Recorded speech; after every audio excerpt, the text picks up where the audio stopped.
Hello and welcome to शिक्षा तंत्र। जो हम एसएससी एमटीएस और सीजीएल 2024 का टारगेट कर रहे हैं, उस सीरीज में आज हम 25 बेस्ट एमसीक्यूज इंग्लिश के लेकर के आए हैं और आप देखिए कि इस 25 में से आपका कितना नंबर बन रहा है।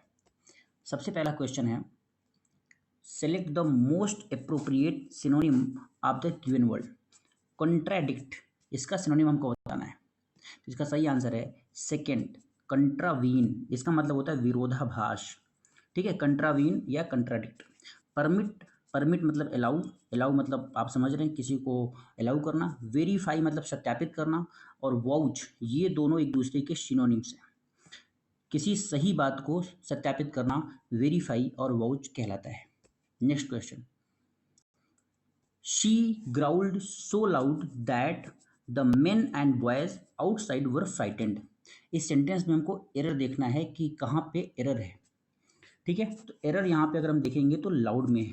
देखिए, सो एक एडवर्ब है और इसके बाद जो लाउड है ये भी एडवर्ब आएगा एल वाई जुड़ करके, मतलब इसको लाउडली होना चाहिए। सी ग्राउल्ड सो लाउडली, ग्राउल्ड मीन्स होता है कि बहुत तेजी से घूरना और चिल्लाना देख करके। सो यहाँ पे हो जाएगा she growled so loudly that men and boys outside were frightened.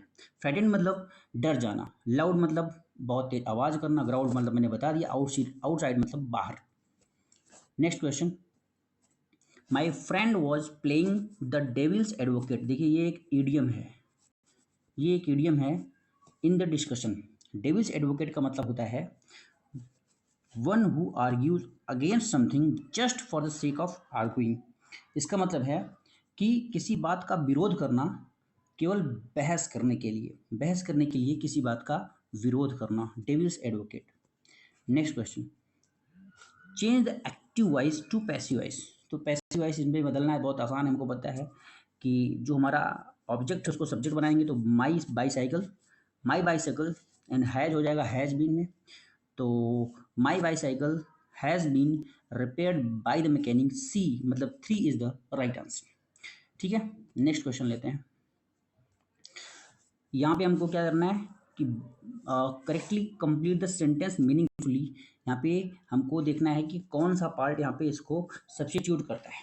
ठीक है, so Manthan and Pranav sang together in a concert. तो इसका हमको कौन सा सब्स्टिट्यूशन है, इसका first is the right answer, chanted होगा। यहाँ पे चैंट मीन्स होता है कोई मंत्र वगैरह गाना, साथ में बोलना, उसको चैंट बोलते हैं।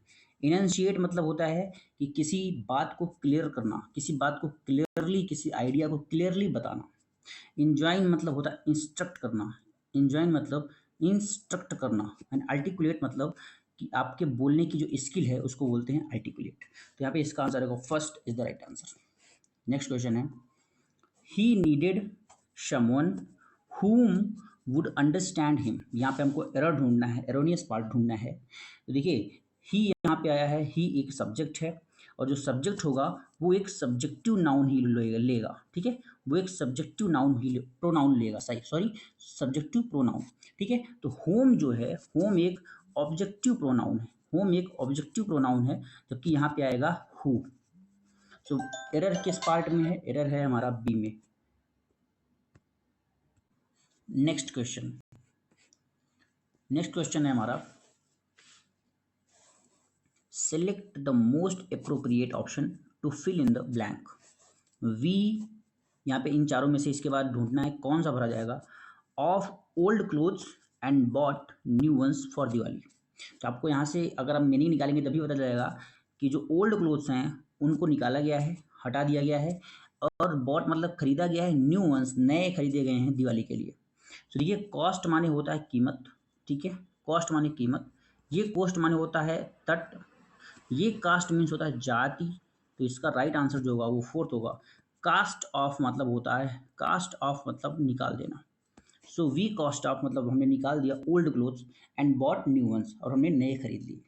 Next question, Neha stood beside, sorry, Neha stood beside my sister through thick and thin. देखिए, थ्रू थिक एंड थिन का एक इडियम है, एक इडियम है ये, और इसका मतलब होता है अंडर ऑल सर्कमस्टांसेस, मतलब सुख और दुख सारी स्थितियों में हम आपके साथ रहेंगे, इसको बोलते हैं through thick and thin. So Neha stood beside my sister through thick and thin, मतलब all under all circumstances. Second is the right answer. Next question लेते हैं. fill in the blank with the correct conjunction.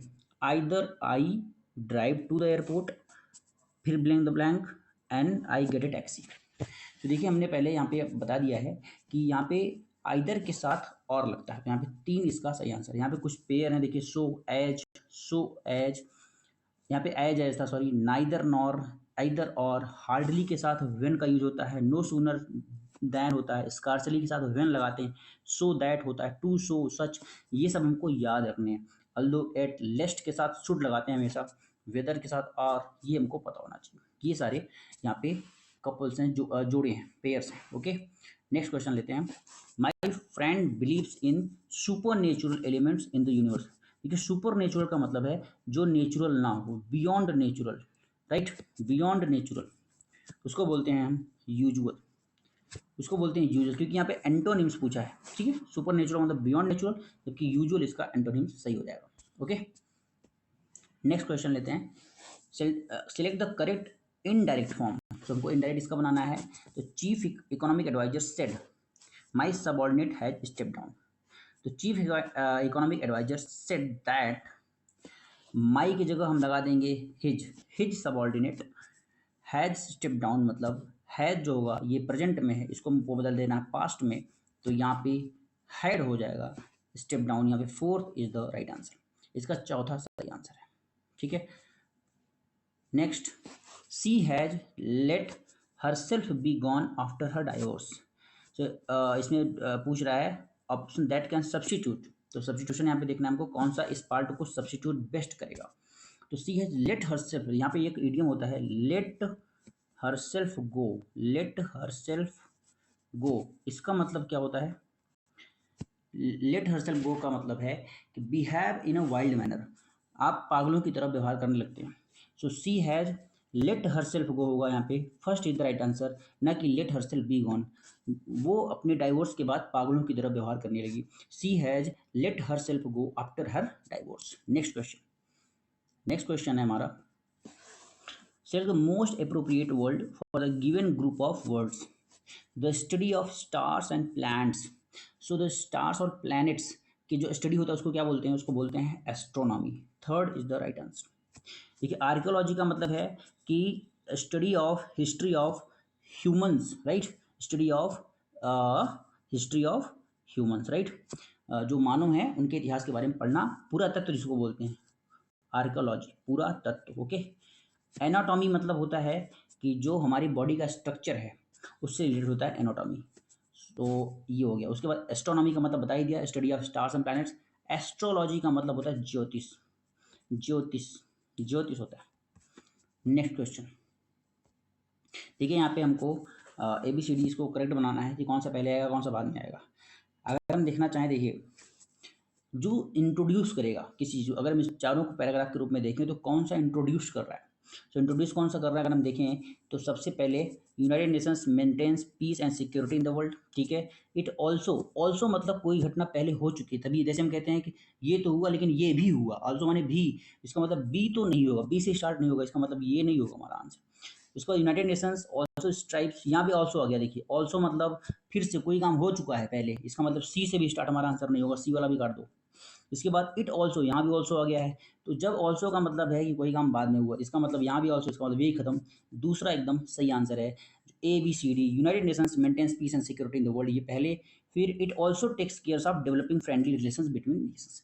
उसके बाद आप C and D last में हो जाएगा. ये इसका सही आंसर है. नेक्स्ट क्वेश्चन लेते हैं. Transform the following sentences into active voice. तो पिछली बार पूछा था पैसिव वॉइस, अब की बार कह रहा है एक्टिव वॉइस में इसको बदलना है. So the pizza was consumed quickly by the kids. So इसका आंसर है the kids quickly consume the pizza. ये इसका सही आंसर है. The kids quickly consume the pizza is the right answer, क्योंकि ये है पास्ट. हम देख रहे हैं पास्ट इंडिफिनिट में ही वाज लगता है, तो पास्ट इंडिफिनिट यही हमारा है. ठीक है, हालांकि सारे पास्ट इंडिफिनिट है, लेकिन यहाँ पे जो एडवर्ब लगा हुआ है गलत जगह पे लगा हुआ है. यहाँ पे भी नहीं लगेगा, ये गलत जगह पे लगा हुआ है. द किड्स क्विकली मतलब जो बच्चे थे वो तुरंत उन्होंने क्या कर लिया, पिज्जा को कंज्यूम कर लिया. इसका राइट आंसर. नेक्स्ट क्वेश्चन है, select the correctly spelled word. तो अब की बार हमको ढूंढना है कि कौन सा शब्द जो है वो सही है। सो रेस्टोरेंट अगर आप ध्यान से देखेंगे तो first is the right answer, RESTAURANT, restaurant. इसको रेस्टोरेंट बोलते हैं वैसे तो, restaurant is the right answer, ये इसका सही है। नेक्स्ट है select the word which means the same as the group of words given. तो कह रहा है इसका मतलब हमको बताना है, one who loses temper very soon, ऐसा आदमी जो कि बहुत जल्द अपना जो आपा है वो खो बैठता है, उसको बोलते हैं हॉट हेडेड, हॉट हेडेड बोलते हैं। टेम्पर मतलब किसी चीज़ से छिड़कानी करना, जैसे जब क्रिकेट में बॉल को टेम्परिंग, बॉल टेम्परिंग आपने सुना होगा, जब बॉलर क्या करते हैं उसको टेम्पर करते हैं, छिड़खानी करते हैं उससे। आर्ग्यूमेंटेटिव मतलब जो बहुत ज़्यादा तर्क वितर्क करे। टेम्पोरल आप जानते ही होंगे। नेक्स्ट क्वेश्चन, यहाँ पर भी हमको क्या करना है, ABCD के रूप में लगाना है। सबसे पहले देखना है ये कौन सा जो सेंटेंस है वो इंट्रोड्यूस कर रहा है, इंट्रोडक्शन वाले हमको पहले देखना है। तो अगर हम देखें बी वाला, देखिए आपको पढ़ना पड़ेगा। अगर हम पढ़ भी लेते हैं, जैसे this digital universe is not restricted to technology gadgets such as searching for information on the internet. Second है a digital realm is created through metaverse technology. Third है the human presence will be marked by the existence of avatars which will be free to interact with one another in 3D virtual spaces. You may not only glance at things in this, but you can also feel and mark your presence in augmented reality. तो इसको अगर हम ध्यान से देखेंगे तो B जो है वो इसको स्टार्ट कर रहा है, तो बी का मतलब ये और ये गलत हो जाएगा। The digital realm is created through metaverse technology, ठीक है। उसके बाद यहाँ पे ये तीसरा इसका सही लग रहा है क्योंकि बी के बाद ए, दिस डिजिटल यूनिवर्स, क्योंकि इसी के बारे में जो ए से रिलेटेड होगा वही बी होगा। सो सॉरी, जो बी से रिलेटेड होगा वही वाला अगला होगा, तो अगला है ए, इस वजह से यहाँ पे सी वाला इसका सही आंसर है, third is the right answer. Next question है sir most appropriate antonym. Antonym यहाँ पे पूछा है, एफ्लिक्शन मतलब होता है दुख, वेदना, ये सब होता है इसका मतलब। तो इसका सही आंसर हो जाएगा कंसोलेशन। कंसोलेशन मतलब होता है सांत्वना, कंसोलेशन माने होता है सांत्वना देना। जियोपॉलिटी मतलब होता है खतरा, आप बोल सकते हो। मॉर्टगेज मतलब किसी संपत्ति को खरीदने के लिए लिया गया ऋण, उसको बोलते हैं मॉर्टगेज। और प्रेडिकामेंट का मतलब होता है कि कोई ऐसी स्थिति जिसे टाला ना जा सके, उसको बोलते हैं प्रेडिकामेंट। नेक्स्ट क्वेश्चन लेते हैं, और यहाँ से हमारा आ चुका है आप बोलते हैं जो क्लोज टेस्ट, ठीक है। यहाँ से हम इसको अगर ध्यान से, पहले तो हमको क्लोज टेस्ट पढ़ना चाहिए ध्यान से। जैसे हम एक बार पढ़ लेते हैं, dolphins are regarded as the, सो पहले इसमें क्या भरना है, पहला most dangerous, most ferocious, trickiest या फ्रेंडलीस्ट, ये तो आगे पता चलेगा, हम पढ़ते हैं पहले। In the sea stories of them helping, अगर ये हेल्प कर रहा है किसी को, सेलर्स मतलब ये इसका ये चाहे जो भी होगा लेकिन हेल्प कर रहा है सेलर्स को, have been common since Roman times. तो इसका मतलब कुछ पॉजिटिव चीज़ें हैं जो कि पहले में भरी जानी चाहिए। सो इसका मतलब है डेंजरस मतलब खतरनाक है, निगेटिव, फेरोशियस भी खतरनाक, ये भी आ गया, ट्रिकेस्ट मतलब चालाक, ये भी नहीं, तो इसका चौथा इज द राइट आंसर। मतलब क्या हुआ, मतलब ये है कि dolphins are regarded as the friendliest creatures, सबसे ज़्यादा फ्रेंडलीस्ट क्रिएचर हैं इन द सी में, ठीक है। सेकेंड वाला देख लेते हैं, हेल्पिंग सेलर्स कैसे हेल्प कर रहे हैं, सेकेंड वाला हेल्पिंग ड्राउनिंग हो जाएगा यहाँ पे, स्विमिंग नहीं, ठीक है। स्विम जो सेलर्स हैं उनको स्विम करने में वो मदद नहीं करते हैं, या सेल करने में भी मदद नहीं करते। ड्राउनिंग मतलब उनको डूबने से बचाते हैं ये, तो यहाँ पे देख सकते हैं, यहाँ पे आप इनको डूबने से बचाते हैं यहाँ पे। Helping drowning sailors have been common since Roman times, okay. Next, the more we learn about dolphins, the more we realize that their society is more complex than people previously imagined. They look after other dolphins when they are ill, care for pregnant mothers and protect the in the community। तो protect किसको करेगा, हम पहले option देख लेते हैं किसको protect करेगा। प्रोटेक्ट द हेल्दीएस्ट, क्या हेल्दी जो बहुत स्वस्थ है उसको प्रोटेक्ट करेगा, नहीं। स्ट्रेंजेस्ट जो सबसे विचित्र है उसको करेगा, नहीं।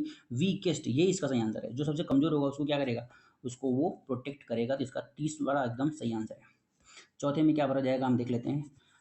Protect in the community as we do, some scientists have that dolphins have a language but it is much more probable that they communicate with each other without needing words. तो चौथे में क्या भरा जाएगा, सम साइंटिस्ट हैव, तो यहाँ पे have है, इसका मतलब थर्ड फॉर्म लगेगी, थर्ड फॉर्म आप समझते होंगे, थर्ड फॉर्म लगेगी अगर, इसका मतलब है कि चौथे में कौन सा भरा जाएगा, बिलीविंग नहीं होगा, ये थर्ड फॉर्म नहीं है, ये भी थर्ड फॉर्म नहीं है, ये भी थर्ड फॉर्म नहीं है, सजेस्टेड, यहाँ पे चौथा एकदम सही आंसर हो जाएगा जो सजेस्टेड है, तीसरा। ठीक है। और लास्ट वाला हमारा है, लास्ट में क्या है उसको भी देख लेते हैं हम। लास्ट में हमारा है, सॉरी, लास्ट में हमारा है कि पांचवा वाला कहाँ गया, on the on the on the contrary, on the contrary the more we discover about these remarkable creatures the less we appear. So ज़्यादातर हम डिस्कवर करते हैं, हमको ये कम दिखाई पड़ते हैं। इसका मतलब ये क्या हो रहा है, अपोजिट दिखाई दे रहा है। तो अपोजिट भी ऑप्शन होगा बट वो ज़्यादा अच्छा नहीं है, मतलब ज़्यादा फिट नहीं है, सुटेबल नहीं है। इसका मतलब कंट्रेरी यहाँ पे सही आंसर होगा लास्ट में जो ये है, मतलब third answer is the right answer. On the contrary होता है, अगर आपने पढ़ा होगा तो ये होता है ऑन द कंट्रेरी। सो आपको कैसा लगा आज का देकर के, और वो कितने मार्क्स हैं ज़रूर बताएं, कितने अच्छे कितने क्वेश्चन आपके सही हुए हैं। So thank you for watching this video.